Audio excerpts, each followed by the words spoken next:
Break के बाद sex समाधान में आप सभी का स्वागत है। आज हम चर्चा कर रहे हैं पेनिस साइज पर। अगर आपकी भी सेक्स संबंधी कोई समस्या है, डॉक्टर साहब से आप अपॉइंटमेंट लेना चाहते हैं या फिर ऑनलाइन कंसल्टेशन चाहते हैं, तो स्क्रीन पर दी गई डिटेल्स पर आप संपर्क कर सकते हैं। डॉक्टर साहब, अगले कॉलर का सवाल जानते हैं जी।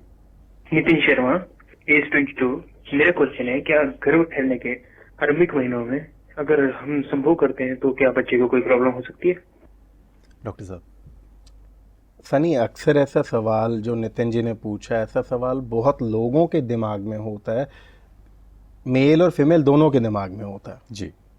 तो नितिन, आपको यही सजेस्ट करूंगा कि मैक्सिमम केसेस में अगर किसी तरीके का कोई कॉम्प्लिकेशन नहीं है, कोई एबनॉर्मेलिटी नहीं है आपके वाइफ के कंसेप्शन के केस में, तो वहाँ सेक्स करने में कोई हर्जा नहीं होता है।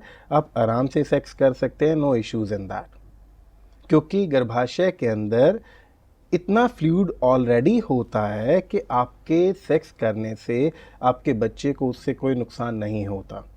बट इसी प्रोग्राम के माध्यम से ये ज़रूर कहूँगा कि हर कपल को, क्योंकि सबकी सिचुएशंस अलग अलग होती हैं, हर कपल को अपनी डॉक्टर की राय ज़रूर लेनी है। अपनी फीमेल डॉक्टर जो उनकी हैं, फीमेल पार्टनर की जो गायनेकोलॉजिस्ट हैं, उनसे उन्होंने सलाह ज़रूर लेनी है कि उनके जो हालात है उसके अकॉर्डिंगली तो कोई प्रॉब्लम नहीं है।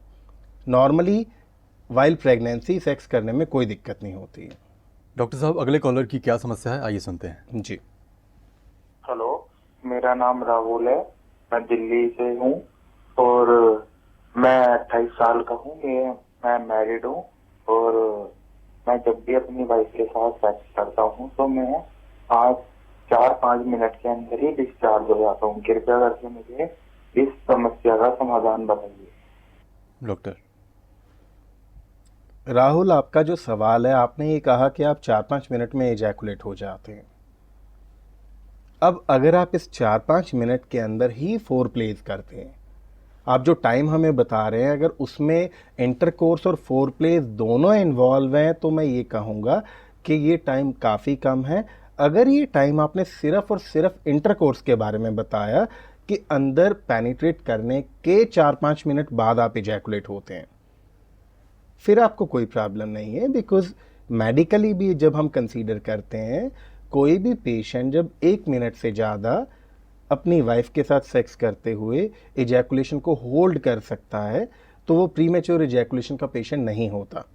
सो अगर आप पेनिट्रेशन के बाद हार्डकोर इंटरकोर्स में 4-5 मिनट लगा रहे हैं, तो that is quite a good time.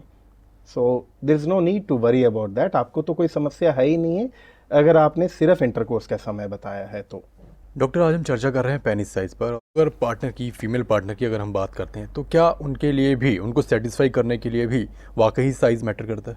एक फीमेल की सेटिस्फैक्शन के लिए अब हम सनी बात करेंगे कि मेडिकली सेटिस्फैक्शन क्या होती है, और उसके बाद बात करेंगे कि सेटिस्फैक्शन जो आपने अपने दिमाग में बनाई वो क्या होती है। मेडिकली एक फीमेल की वजाइना के अंदर का जो पहला 2 इंच का हिस्सा है, सिर्फ उस 2 इंच के हिस्से में उनको मैक्सिमम सेंसिटिविटी होती है। उनको पेनिस के उसी 2 इंच हिस्से के अंदर चलने का एहसास होता है। सो जब आपने सिर्फ 2 इंच हिस्से को स्टिमुलेट करना है, तो उसके अकॉर्डिंगली 2 इंच का पेनिस भी बहुत होता है। अब मेडिकली आपका पेनिस जो एवरेजली हम देखते हैं, that is somewhere on 4-5 inches, जो मोस्ट ऑफ द केसेस में आता है। आपको 2 इंच हिस्से को स्टिमुलेट करना है और 4 या 5 इंच एवरेजली आपका पेनिस है नॉर्मली, तो क्या दिक्कत है आपको?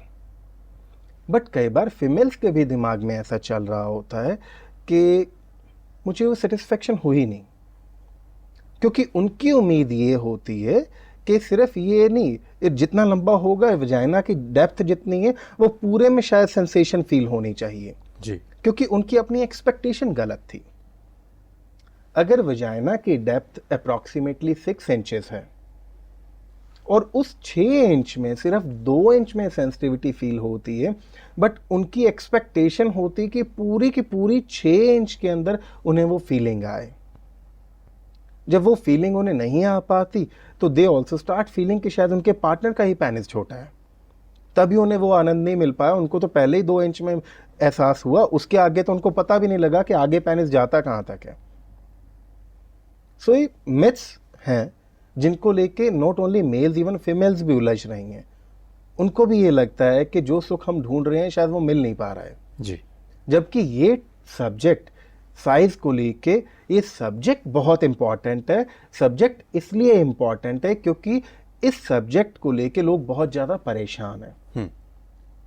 ये सब्जेक्ट इंपॉर्टेंट है, साइज इतना इंपॉर्टेंट नहीं है। अगर आपका साइज मेडिकली 2 इंच या 2 इंच से लंबा है तो you are perfectly all right, अगर आपकी ओवरऑल बॉडी बिल्कुल सही है। डॉक्टर साहब, आप हमारे स्टूडियो में आए, बहुत अच्छी बातें आपने बताई, बहुत बहुत शुक्रिया आपका। तो सेक्स समाधान में आज हमने बात की पेनिस साइज की और जाना कि किन किन मिथ्स की वजह से लोग परेशान रहते हैं। तो इन मिथ्स से दूर रहिए और अपनी सेक्सुअल लाइफ को एंजॉय करिए। आज के लिए बस इतना ही, अगले एपिसोड में आपसे फिर मुलाकात होगी। नमस्कार। Doctor Deepak Arora USA certified clinical sexologist हैं और इंडिया बेस्ट सेक्सोलॉजिस्ट के अवार्ड से सम्मानित हैं। अब पाइए इरेक्टाइल डिस्फंक्शन यानी नपुंसकता, प्रीमैच्योर इजैकुलेशन यानी शीघ्र पतन, पेनिस साइज, सेक्स में रुचि ना होना, सेक्स करते समय दर्द का होना जैसी सभी सेक्स संबंधी समस्याओं का समाधान डॉक्टर दीपक अरोड़ा से। यही नहीं, अब किसी भी सेक्स संबंधी समस्या के लिए पाएं ऑनलाइन कंसल्टेशन www.drarodas.com पर। drarodas.com इंडिया की number 1 online sexual health consultation website है। गोपनीयता की 100% गारंटी। संपर्क करें